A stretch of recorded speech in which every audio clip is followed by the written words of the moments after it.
What's going on, everybody? Good morning, good evening, wherever you are, whatever time it is, and welcome back to another video with your man, Immersioholic.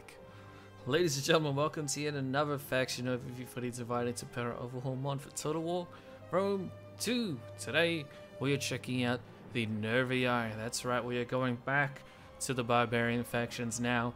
We've done a couple Hellenic factions, so next up will be some kind of Eastern faction, probably. I'm thinking possibly Media Atropatane. It's up to you guys though. As always, please do post down below what you would like to see next in the comments section. This is going to be another long overview because the Nervii have a very large military. So I will try to condense this and skip as much as I can. So if I miss certain features or whatever, please don't take it as me being lazy. I am just trying to reduce this as much as possible. And I'm trying to give you guys a broad overview of the faction. Keep in mind, I'm not trying to do an encyclopedia necessarily, not every single little detail. But as always, if you do have any questions about the faction, feel free to drop them down below. I'll do my best to help you, and if I can't help you, I'll find help for you in one way or another. At least I'll try my best. But anyway, ladies and gentlemen, finally, it's time to check out the Nervii. In the most recent major update for DEI, they received a cultural overhaul where they have what is referred to as a dual culture system, where they have a Germanic culture as well as a Celtic culture, and Celtic being the primary culture of the cultures. I know there's going to be a lot of cultural words being used here, but you'll just have to follow and stick with me through this, ladies and gentlemen. But anyway, let's try to get through the part 1 section of this video very quickly after we check out the buffs and debuffs for the Nervii. So, you start off with the Gallic culture. You're part of the Celtic Gallic factions or Gallic factions. However, you share the following perks with the Skirmishes, the Belgae, the Galatians, and then the Cavalry. You have the Gallic horsemanship, which gives you +1 experience rank for Gallic cav units. Very nice bonus because 1 XP rank actually gives you instantly +1 melee attack, +1 defense.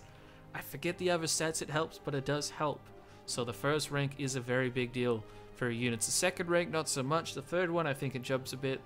The fourth, it's around the same. So the first rank, though, is always very nice to have. You then have the Impera benefit, which increases immigration to capitals.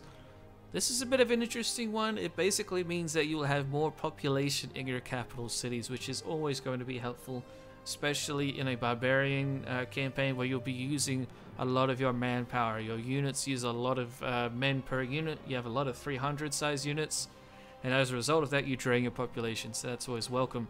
However, for the Nervii alone, you have the National Courage benefit, which increases your morale in your own territory. Always helpful, especially for the barbarians who struggle in the morale department.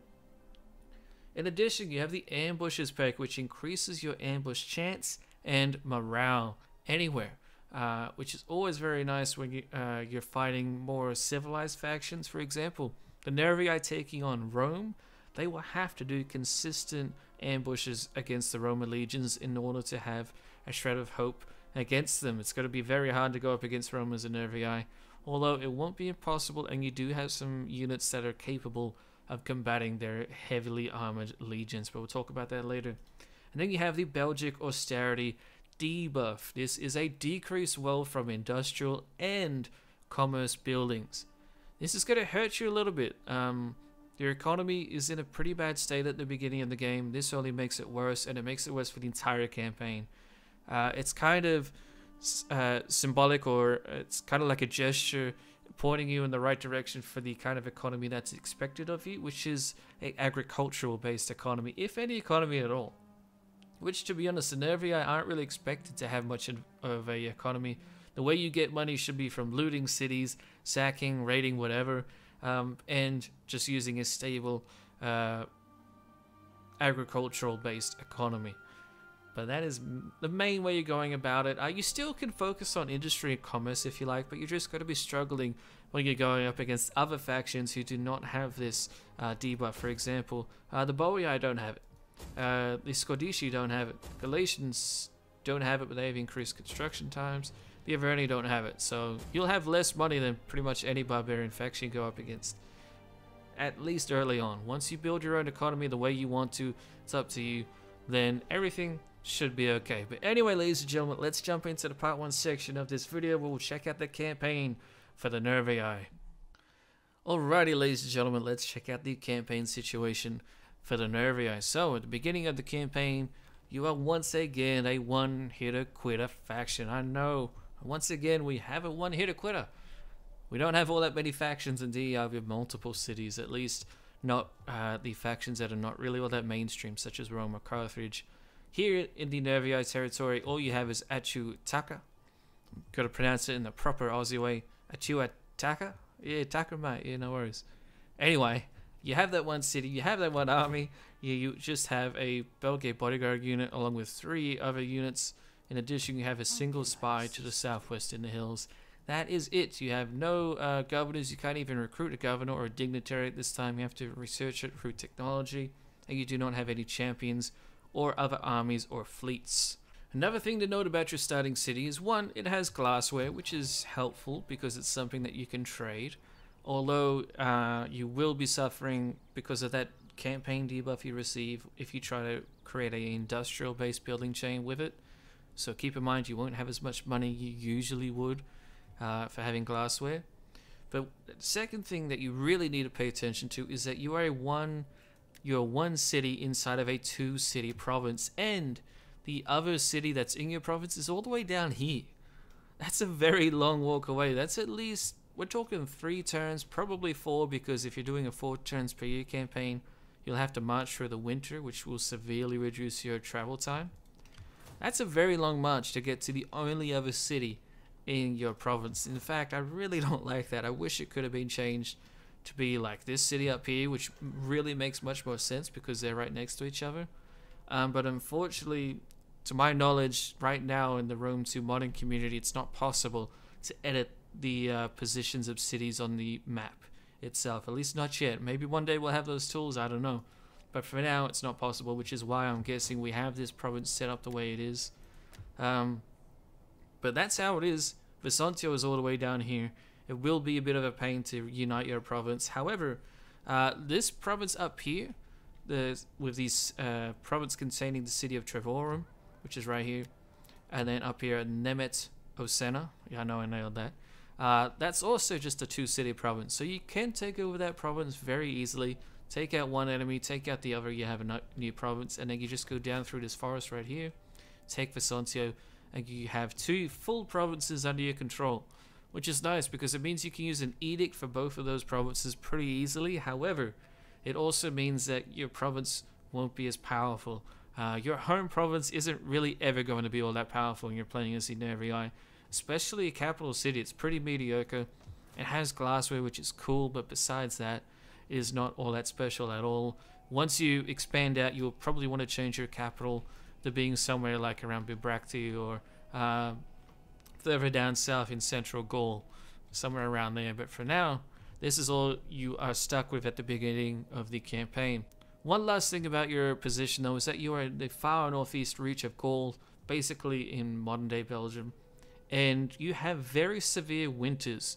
Now, this won't happen all the time, but on my turn 1 of a Nervii campaign where I tested this, I had an extreme winter that gave me a 20% attrition, which annihilated my little army at the beginning of the campaign. It wasn't groundbreaking because the next few turns I was able to recover, and the next winter wasn't as bad. However, you do need to be very careful of winters, especially if you're playing on 4 turns per year, which I don't really recommend. I always recommend 12 turns per year. It gives you a lot more time, a lot more immersion, and just it's much more gripping when you're playing it. You're really going to enjoy a campaign more, and you'll appreciate the campaign features a lot more, I think. But if you're playing on standard 4 turns per year, that's going to be quite frequent where you have a very high, well, not a very high chance, but you have a chance of having a very bad winter with some very high attrition. 20% is pretty heavy, especially considering you're a barbarian faction. So keep that in mind. Winter can smash you. You do not have any immunities towards the snow. Now, let's hurry up and move forward. Diplomacy. You start off with no relations whatsoever with anybody. No trade, no non-aggression, and nothing. However, you do start off with the German factions disliking you. The Hroskos to the east and the Frisians to the north. They automatically do not like you at the beginning of the campaign. Ignore that they've declared war on certain factions. They all are actually neutral at the beginning of the game. This is about 7 turns into a campaign, because I wanted to recruit a barracks for you, but we'll talk about that in a second. But yeah, that's your diplomacy at the beginning of the game. You have diplomatic relations with the Gauls in that they're neutral and not aggressive to you, but you don't have anything official with them. So you can get trade and whatever you like with them if you give some of them money. Which you have a lot of money at the beginning of the campaign to do that. Pretty much every faction has, I think, like 25k or something like that at the beginning of the game. Use that. Use that to get diplomacy and alliances that you like. Invest in the long term and figure it out from there. But these factions down here will be officially neutral to you. However, they won't remain friendly for long, especially if these Germans declare war on you. You send your army up here to Telefertum. Don't be surprised if these factions down here do a surprise attack on your capital. It's very common for barbarian factions in DEI to try and use opportunities like that to take over your settlements. So be careful with that. Keep that in mind. You are not safe pretty much in any direction. The only thing you don't have to worry about is invasions from the sea, because the Iceni are going to be busy in Britain for quite a while. And even then, they have to come up the Rhine River to invade your land. They can't actually come up through here at the mouth of the river. They can come from the west though, but that's a different story entirely. Anyway, guys, that's it for your diplomacy. You're pretty much neutral to slightly aggressive, basically surrounding you. So expect a lot of wars in the early to mid game, although a lot of the factions around you are one-hitter quitters on their own, so you'll be able to take them out quickly and assimilate their people. Okay, and so we get to our last couple points. We'll talk about population, and then we will talk about the cultural issues of the Nervii.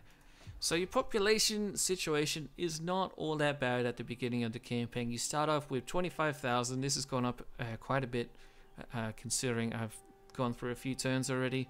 At least I believe it's 25. It might be 30k. Either way, you start off with a substantial population, considering you're a small little village in Belgium. You don't really have all that much to be impressed about your settlement, but you have a decent population. In addition, you have a large military roster, and a lot of your units can be recruited from different types of social classes. For example, a lot of your low tier units that are low tier but they're very, very useful, quite cost effective, come from your low social class known as the Civitate social class, which is basically your plebs, your lowest of the low that aren't foreigners. These guys are officially part of your culture. They are citizens, but they're just basic plebs. They're not part of the warrior class. So as a result of that, a lot of the units that you'll see from the Civitate social class will have pretty low skill stats, so low melee defense, low melee attack. However, they have a lot of men in their units. Usually they have 300 as a bit of a staple, 300 men per unit, so that's very nice. And it's pretty much for almost all of your low tier units. Your Belgae short swordsmen, which actually are pretty good melee attack and defense, also come from that social class. However, you have the Belgae young swordsmen, which for whatever reason come from the Paggy social class, which they are better across the board, but I don't know. You'd think they would come from the Civitate, but I guess it's because they have better stats. They were, for gameplay reasons, put in a different social class. Which brings me though to your warrior social class, which is the Paggy, P-A-G-I, Paggy. You have your mid-tier units coming from there. For example, your Celtic Cavalry come from there. Your Belgae young swordsmen come from there. Your Belgae medium axemen come from there, which will be a very useful unit. You'll want to use this in every army you get. They come from the Paggy social class, which is a little scary. Your medium-tier spearmen also come from there as well, and this is even a unit that actually has a javelin with it. Your heavy spearmen also come from it. What other units do we have? Your naked spearmen come from it. Do we have any others? I think that's it for now.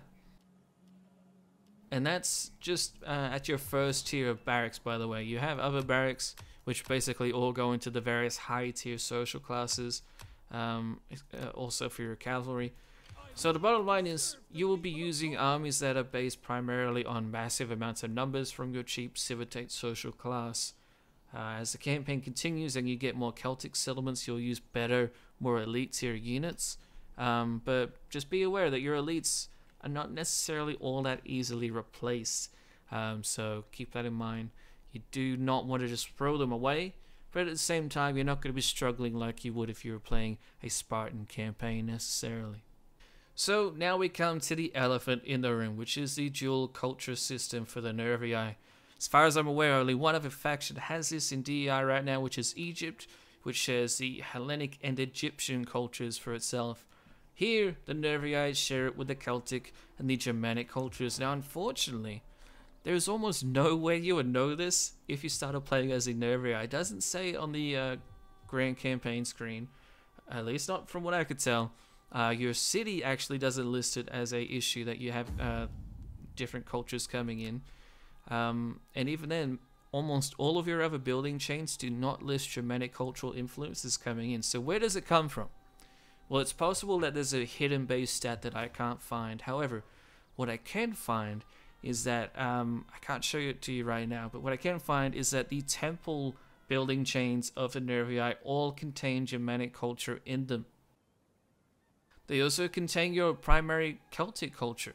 So that means if you want to use a temple to try and convert a region, for example, if you're the Nervii and you take over Rome all the way down here, you know you're going to have to use temples to try and convert the Latin people to Celtic culture. Unfortunately, though, those temples will also convert them to Germanic culture. And this isn't a thing where you have two cultures that represent your people. No, in this scenario, the Germanic culture is basically represented to cause discontent and public order issues for you. They're basically the minority of Nervii society, but they are still there, and they are going to cause public order issues if they rise to a certain percentage in your province. So the bottom line is that you want any faction you take over, any region, sorry, you take over, to have Celtic influence as much as possible. So just to reiterate, you will get Germanic culture primarily from building temples. Any kind of temple you build has some Germanic cultural influence. Always double check the statistics of building your build by right clicking on the unit card, and then over here it will list the different cultures. All of the temples that you build have Germanic cultural influence, and of course you have the German immigration building chain. That will obviously contain Germanic influence. However, I see it listed nowhere else in the building chains of the Nervii. That does not mean buildings don't have that effect. It's possible that the UI just isn't listing it, but I can really only go based off what the UI is telling me, as I don't have the skill to go into the database of the game and figure all that out myself. But so yeah, that means that to avoid public order issues as a Nervii regarding your Germanic cultural thing that you got going on, you need to avoid using temples as much as possible. And if you want to convert cultures to your Celtic culture, what you can do instead is use the healing building train, which you initially get from the yellow building train. It's part of the yellow building train. They're all color coded. You'll see the yellow building train. For example, military is red. The yellow building chain has a bunch of different options, but what you want to go with is the medical healing option. It basically focuses on replenishment, sanitation, and population increase. In addition, though, the followers of Belenus building actually has a +1 or 2 to your Celtic culture. I'm not sure which one it is. I think it's 2, but I don't want to say for certain. But either way, it's very low. 1 or 2 plus to your culture is not all that significant at all. However, it does not list any Germanic cultural influence at all. So if that's true, and the UI isn't telling me something wrong, then that means that might be one of the best buildings you can use to increase your Celtic influence without increasing the Germanic influence, which could be very nice for you indeed and help you avoid public order issues. Another way to avoid PO issues is not getting slaves. You get slaves by looting and enslaving enemy armies that you take over and win in battles. If you take over a city, don't loot it. If you really want the money, try to sack it maybe once or twice and then occupy it. Looting it, though, will give you a massive amount of slaves, and the more slaves you have, they will immediately increase the public order issues that you have to deal with. In fact, can we see it listed here already? At the beginning of the game, we have a -2 to slaves, and I haven't fought a battle, I haven't looted anything. So if we start looting all these massive cities to the south, we're going to have a lot of slave issues to deal with. In addition, like I said, avoid building temples if possible, and to try and further increase your cultural influence to be Celtic, you can also focus on hiring Dignitaries. Like I said, we can't recruit any right now. You need to get the knowledge of the oak tree first, then you can recruit them, so probably want to do that relatively early on. Get some dignitaries that will help you keep your culture a certain way. Recruit generals to be serving as like governors or administrators for your regions. Try to do that if you can. And then you can give them certain bonuses. Can I show you here? I don't think I can. No. But you can get them different skills, sorry, that will focus on development of civic things in cities and research, culture, whatever. So try to use that to increase your Celtic culture and combat the Germanic culture that will otherwise give you public order issues. At the end of the day, though, overall, the dual culture system at this point in time, at this current patch, which is the 1.2.7b patch, it won't really dictate your entire game. It'll just make you a little bit more aware of culture and how to manage it a little bit better. You can't just occupy the entire map and expect your culture to flow through it as well. You do need to be a little bit careful, especially when you go east to fight the Germans. You do need to be careful of that. But overall, it shouldn't ruin your campaign. It won't make it all that much harder. It's just another slightly immersive thing that you have to manage because you are on the verge of Germania, right? It makes sense that your culture is intermingling with Germans just across the river here. And as a result, you have to try and incorporate the Germanic people into your culture, into your cities, into your communities, and make sure it's done peacefully. So I think it's a really interesting change. If you're playing as a Nervii, let me know what you think of that change down below.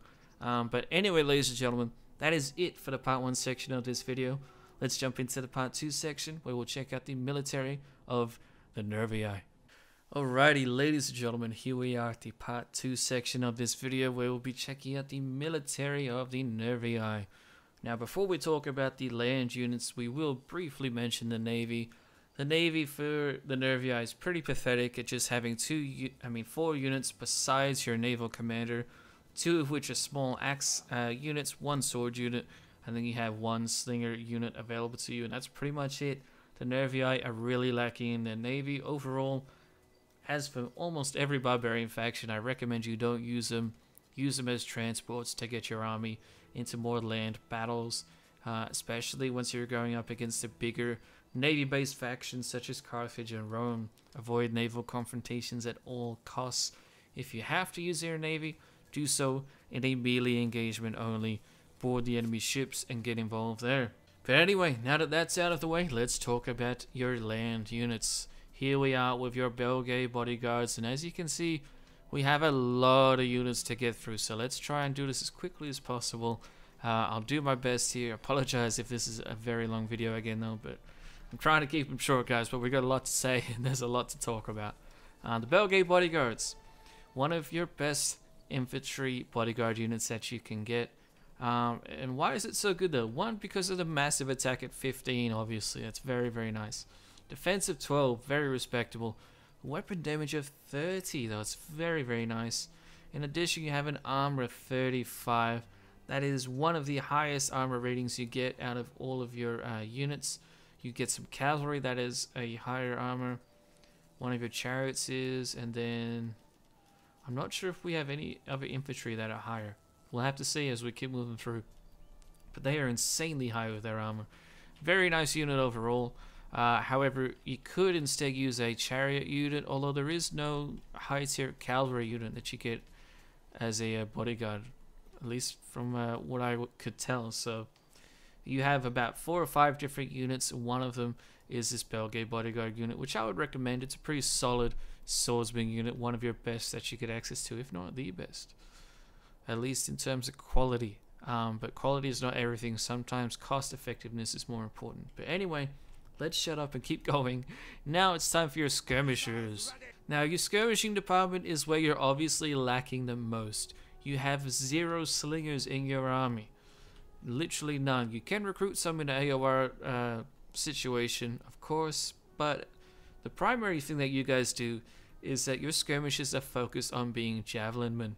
You had 3 different javelin based units. We'll get to those in just a second, but first off, we'll talk about your Belgae Archers. This is your only official dedicated archer unit. Very basic archer unit, and it only has an ammunition of 15 instead of 20, like I believe most other archer units do. Am I getting that wrong? Battle ready! Well, this is your only archer unit, but I thought most archers have an ammunition of 20, or maybe that's slingers I'm thinking of. But either way, they're a very basic archer unit. The only thing really worth mentioning is that these guys have a spear, which is not usual. That's actually very nice, very helpful. That means that even if they get charged by the enemy cav, they will die pretty heavily still, but they'll manage to do a lot more damage to them in an extended melee. So they're not useless against cavalry in a melee, but it's pretty close. I wouldn't count on them to do all that well whatsoever. Then we have our 3 different skirmisher units here. We have 2 units which are basically just basic javelinman units. One of these units has pretty poor statistics, your Belgae Skirmishes, which is up here at the end of our line here. Basically a Levy based skirmisher unit. Not really worth mentioning too much, although they do have a very high armor piercing stat of 15, but their melee attack and defense is so low it's almost not even worth mentioning that. However, you then have the Belgae heavy skirmishers. These guys do not have a high armor piercing damage, but they have a high weapon damage of 28.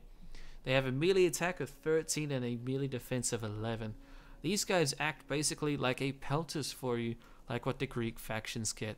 An armor of 20 as well, very respectable. However, the morale is only at 35, which is very low. These guys will rout if they don't have the proper morale support. That's your skirmishes except for one unit. Her Nervii naked skirmishers. Now these guys are better than that other Belgae heavy skirmish unit in just about every single way, except they have less ammunition, slower shots per minute. They have a little bit more range though. However, the main thing that they are lacking is obviously armor. They have an armor of 8, which is more than I expected for them. They're obviously naked skirmishers, so these guys shouldn't have any armor really. They have a melee defense of 12, though an attack of 15, charge of 21, weapon damage of 30. These guys are very, very useful in a melee engagement. However, if they end up going up against a very heavily armored unit, such as Oswan of the Averni, you will see them get slaughtered because of their low armor. If these guys had better armor, they would be a fantastic unit, but without that armor, these guys should really only be used against other lightly armored melee infantry. But that's pretty much it for your skirmishes, guys. You are focusing very heavily on just javelinmen. You have an archer unit, and you have AOR archer units available pretty much on turn 1, so don't worry too much about it, but you will be outclassed by the more civilized factions.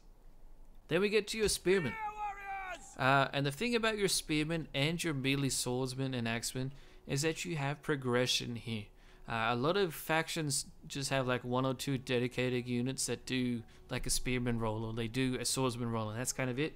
Here you have progression. You have some very poor tier low units, and then you have some very good high tier units. Here we have one of your high tiers. It's not the highest, but it's pretty freaking good. A early Belgae heavy spearman. Basically pretty solid stats across the board. There is solid mid to slightly high tier spearman unit. Melee defense of 17, which is definitely a whopper. Melee attack of just 7 though. Weapon damage of 22, which is still okay. Bonus versus cav and elephants, of course, at 10, and an armor of 15. In addition, they have 300 men per unit. See, that's actually pretty freaking good indeed. They have a longer spear than most normal units, so that will help them in a basically a frontal engagement. But if they get outflanked and they have to try to use swords, which I believe they have, then that can mess them up a little bit. But yeah, try to get them engaged at the front. Their long spears will help them against other spear-based units. Where they have the Belgae medium spearmen, they are the exact same as the early Belgae heavy spearmen apparently, except one unit has a javelin unit, javelin, and then the other one doesn't, which is the Belgae medium spearmen. That is interesting. Oh, and the early Belgae heavy spearmen have the discipline trait. Spear warriors! But yeah, that's pretty much it. They both have low stamina as well, which kind of sucks. But anyway, that's your Belgae medium spearmen. They might come from a different social class, keep in mind, so statistics are not everything. But in the case of looking over the military of the roster, we are focusing heavily on these statistics. So basically same as the heavy spearmen, except they don't have the discipline of them. Now we move on to your Belgae Elite Spearmen. These guys are fan-friggin-tastic. Attack of 9, defense 21, armor 28, bonus versus cabin elephants at 14, weapon damage 26. Woo! These guys are hot and heavy and they are ready to go. This is basically the best your spearman gets. Because of their heavy armor though, they will be slightly slower than what you would like at just a speed of 2. And they don't have any formation. No discipline formation, no phalanx or nothing. They're just a pretty heavy spearman unit. So use them accordingly. Then we have Belgae Peasants, basically your Belgae Levies. Try not to use these guys if you can avoid it, although their defense of 12 is fairly respectable. And 4 of it comes from your shield value, which isn't great, but it's not terrible. And they have no armor though, so yeah. I would avoid using those as much as possible.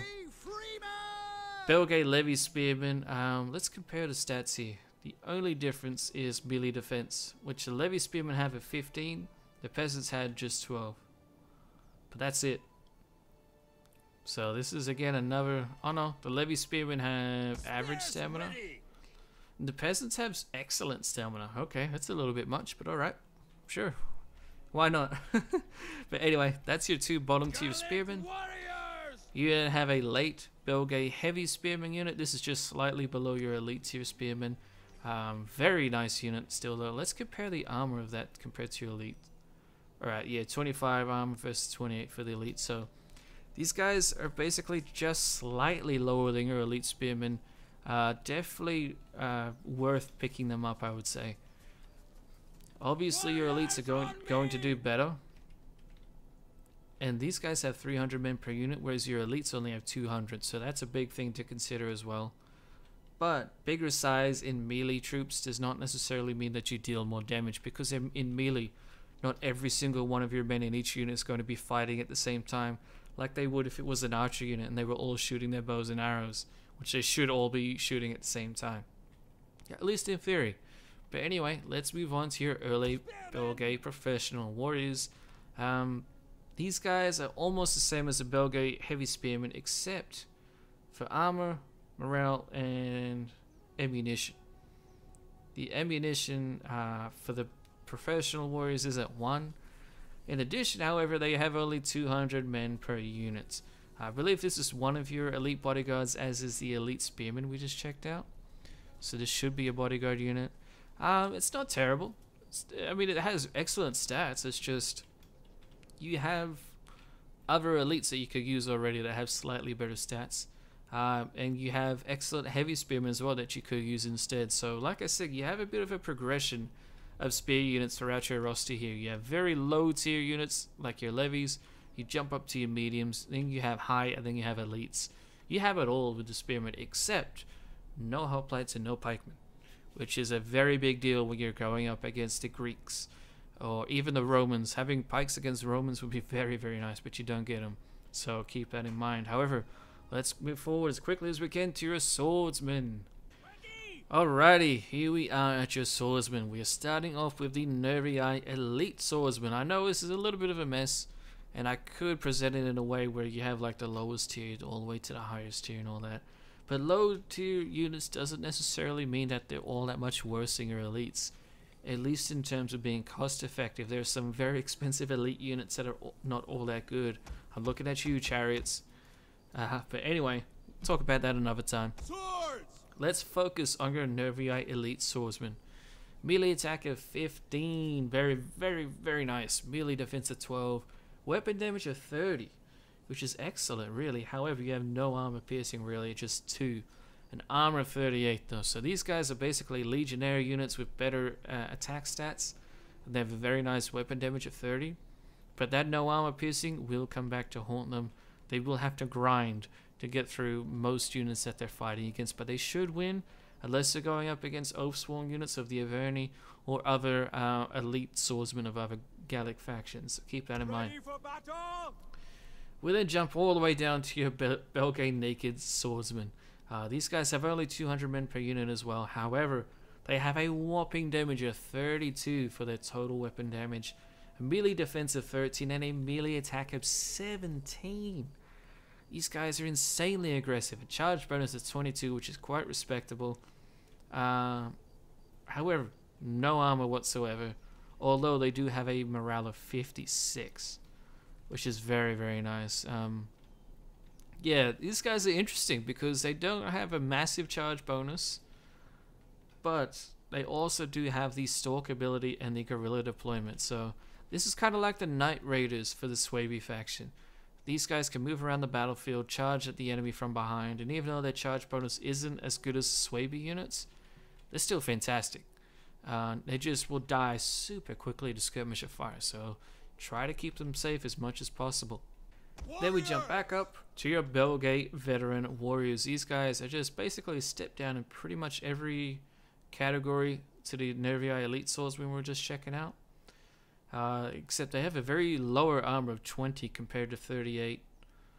And yeah, just the rest of their stats are basically 2 or so lower. Pretty good unit. They look fantastic, as does all of this roster. Absolutely stunning units. Such detail, amazing shields, just wow. Very, very impressive. But yeah, they're 200 men per unit as well. Nothing all that fancy about them when you compare them to the elite warriors. If you're not comparing them to that though, they're still a solid veteran warrior unit. However, melee attack of 13, defense of 11, that's kind of getting closer to a basic legionary unit of the Romans. So these guys will lose an extended melee against most legionary units. Then we move on to your late Belgae professional warriors, which only have an increase of armor of 15 up to a total of 35, and the morale is 3 higher. But besides that, your late Belgae professional warriors are basically a Roman legionary unit, especially with that armor. They even look like they're wearing the same Roman armor. Probably has like the same textures or just slightly changed. That's okay though, they look awesome. But yeah, that's basically your Roman legionary unit. If you can afford to, this would be an excellent main battle line unit, to be honest. As would any of your elite swordsmen, but this one in particular with that very high armor of 35. Very, very nice indeed. Then we jump all the way down to your Belgae short swordsmen. These guys will be one of the units that you'll be spamming at the beginning of your campaign. High melee attack of 12, but the rest of their stats are pretty low, and they have no armor. So 300 men per unit though.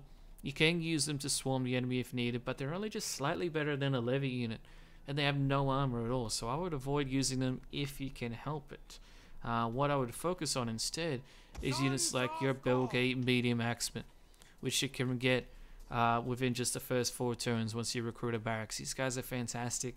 They have very high damage of a melee AP damage of 13 and a weapon damage of 18, which is very nice indeed. Charge bonus of 26. Melee attack is only at 7, which is a little low for an aggressive unit.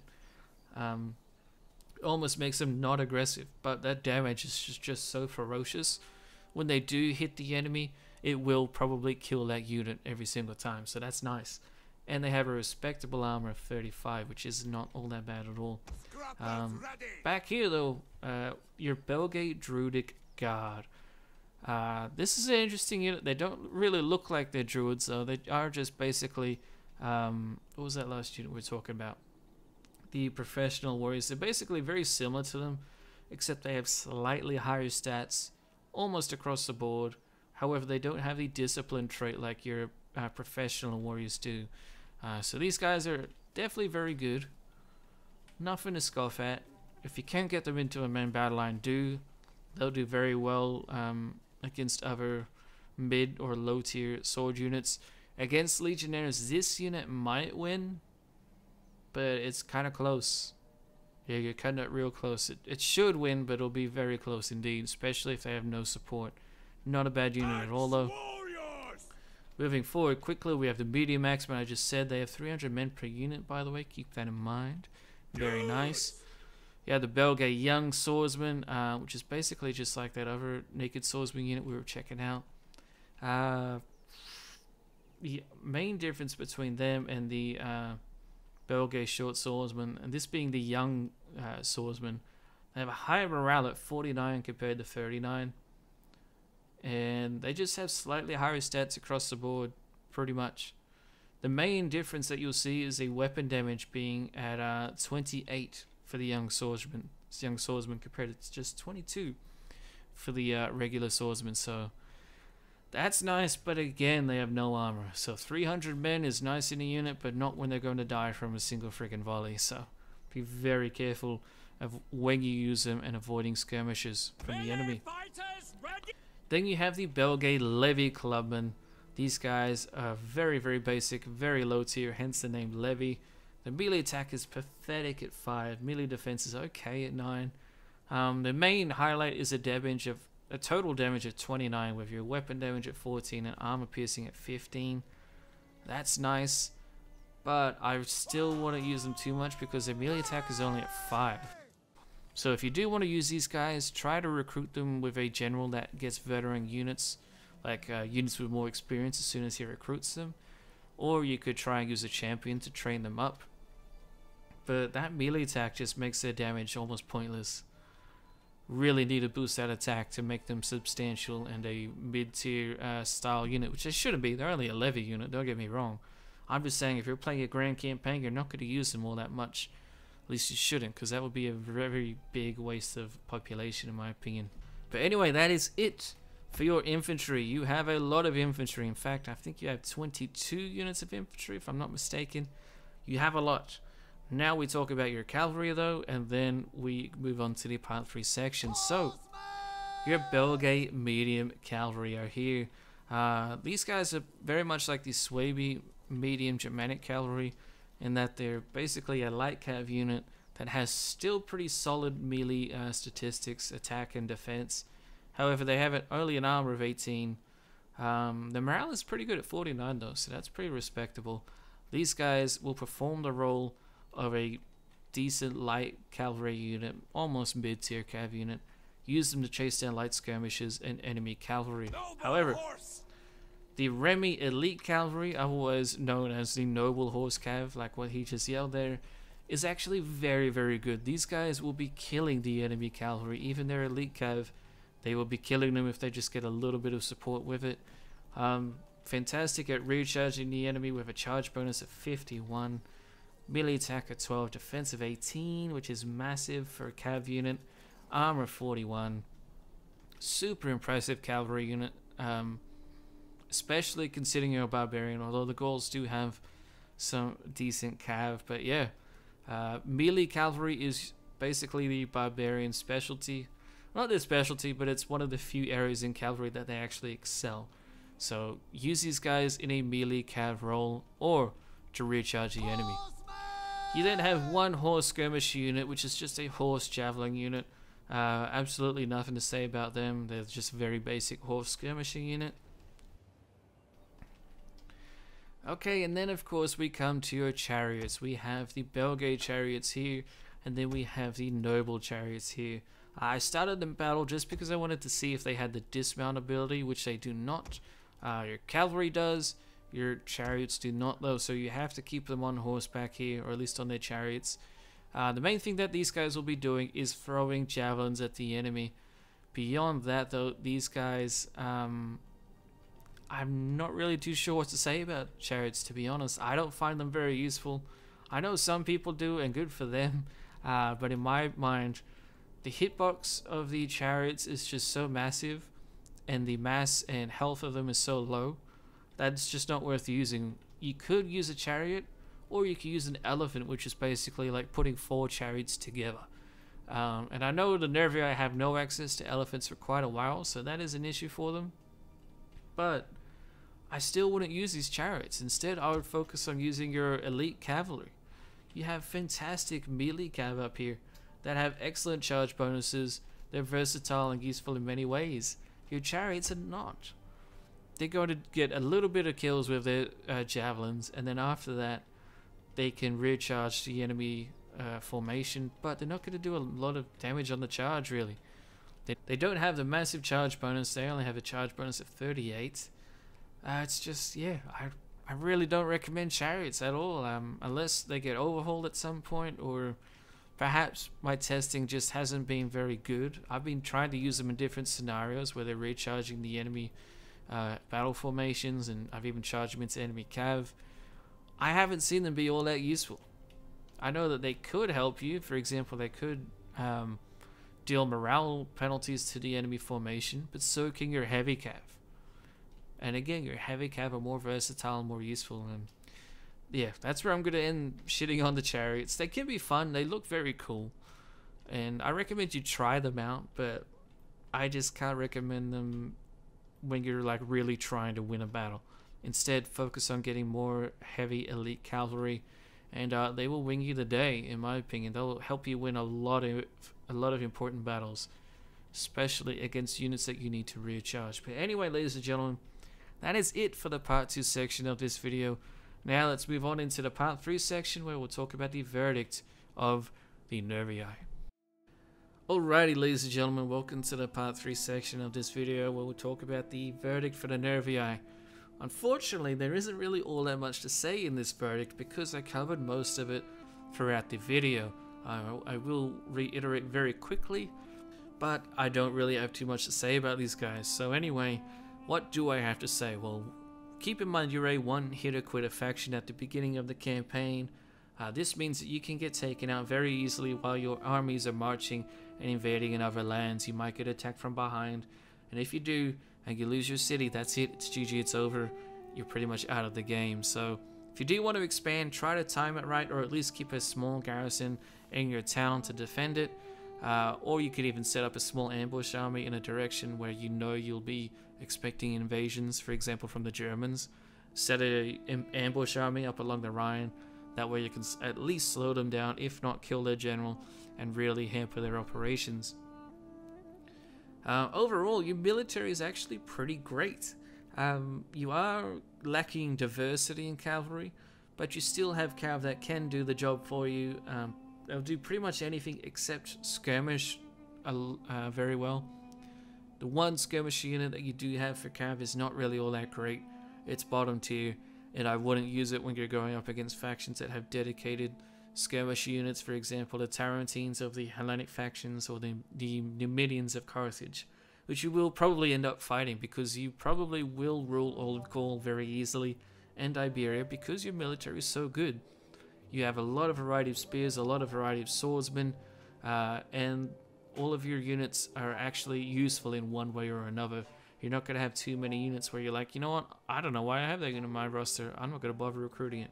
You have some units that have very similar stats, don't get me wrong, but a lot of that is based on social classes as well, which shouldn't be too much of an issue, because if you invade Gaul like you should at the beginning of the campaign, you will have a lot of population that will be Celtic, and they will be able to fulfill the needs of your armies very, very quickly, very early on. So overall, your population's looking very good as long as you invade in a reasonable direction. And then my last point before we get to the difficulty is that when you're fighting Hellenic factions, you're really going to struggle. The pikes will give you a severe run for your money because none of your main battle line units will be effective against them. Your Roman fights might be easier than the Hellenics, to be honest, because the Romans won't be using pikes. They'll be using swordsmen. And even though you don't really have too many good armor-piercing units, your cavalry can beat the Roman cav, especially if you use some spearman support, and then you can start recharging the legionaries and recharge them into oblivion. You do have a couple good armor-piercing units, also do try to use them against Roman legionaries. But yeah, my last point is that the Hellenics in particular will be very difficult for you, especially when you move into Greece and you fight the Diadochi Macedonians, or the Ptolemy faction, the Seleucids. Any of the Diadochi that use pikes, they will give you a very strong run for your money. You will have to use some very special tactics to get around their pikes. It's not difficult, but you just need to fight differently. And for some people, it might be difficult for them to wrap their head around. But that's it for the verdict, ladies and gentlemen. Now let's mention the difficulty level rating. This was difficult, not because it's a hard campaign, but because it's quite an easy one in my opinion. However, it's not so easy in that I would call it easy. In fact, what I'm labeling it is a 4 out of 10. This is a below average campaign.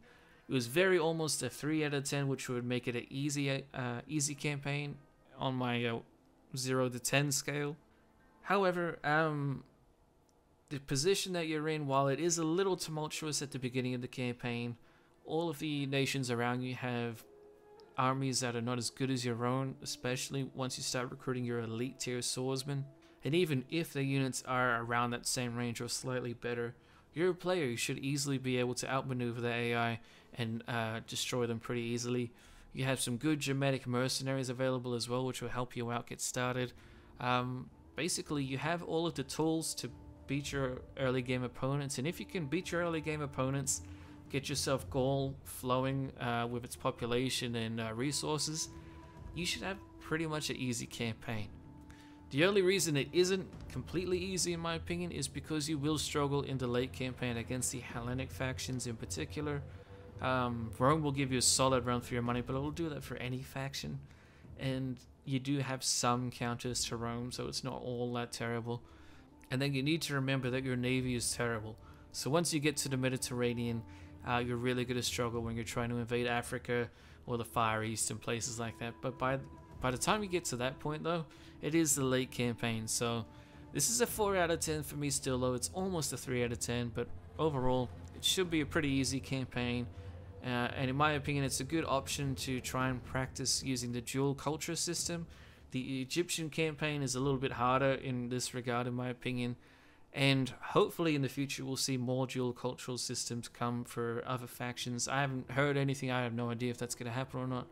But if it did, it would be very cool. And it just adds a little extra layer to the campaign that, in my opinion, Total War Rome 2 just doesn't hit on its own. So DEI has to come in and increase that immersion for us. But anyway, ladies and gentlemen, that is where we'll end it for today. Like I said at the beginning of this video, we'll probably have an Eastern faction come up next. I'm thinking maybe Media, but if you'd like to see them or one of the other Arab factions perhaps. We haven't done any Arabs yet, so let me know if you want to see those. If not that, then it'll probably be Media next, and then after that, I don't know, we'll see from there. But as always, leave comments down below.